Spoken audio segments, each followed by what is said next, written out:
How do I recognize that somebody is a genuine teacher? I mean, if you think about it, this is for every sincere soul. Finding a real teacher is very important.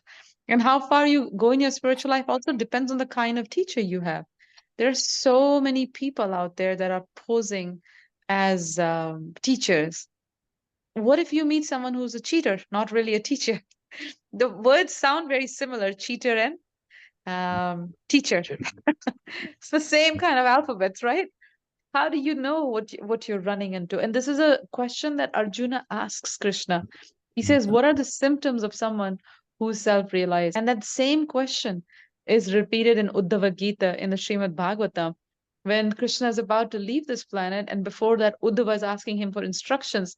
And he asks him the same question.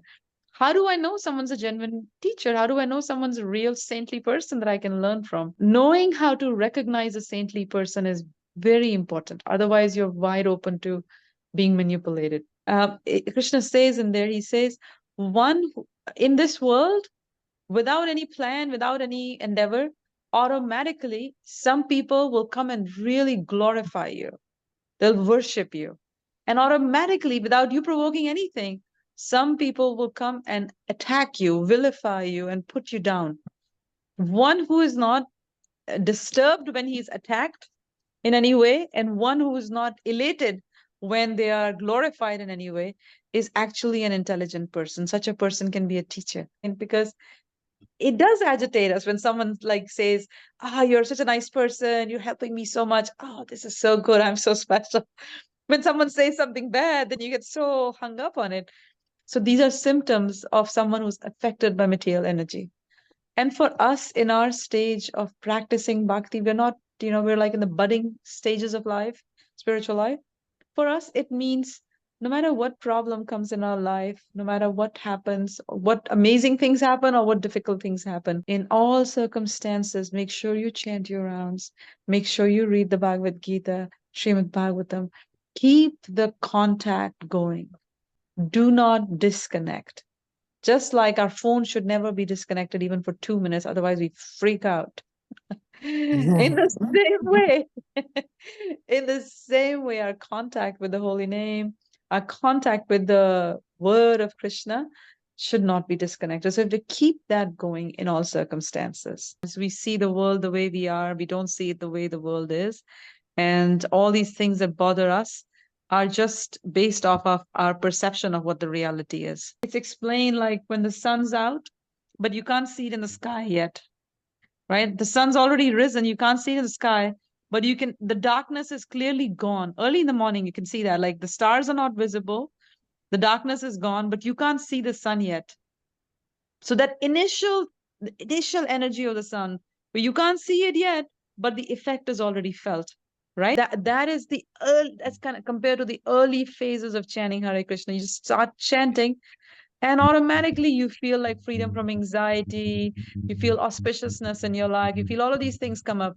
But these are only the byproducts, like the initial rays of the sun when the sun's not visible. When the actual sun becomes visible, there's totally different experience. So in order to move past this, we have to rise to a higher level of consciousness. And without discipline, without self-control, without tapasya, without actually following any kind of spiritual devotional service in our life, our senses will drag us in every direction possible. Hence, the engagement of senses in devotional service is very important. The essential point is Nitya Siddha Krishna Prema Sadhyo Kabinoy Shravanadi Shuddha Chitte Kuryoday. Nitya Siddha Krishna Prema.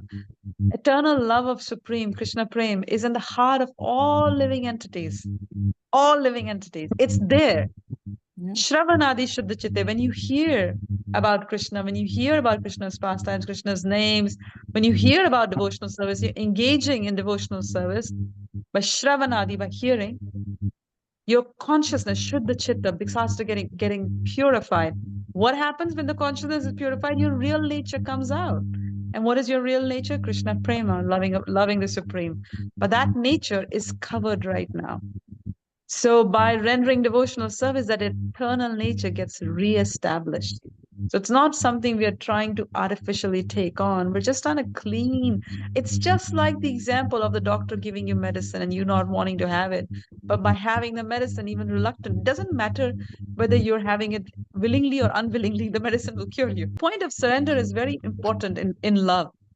In real love, surrender is very important. It maybe not very relatable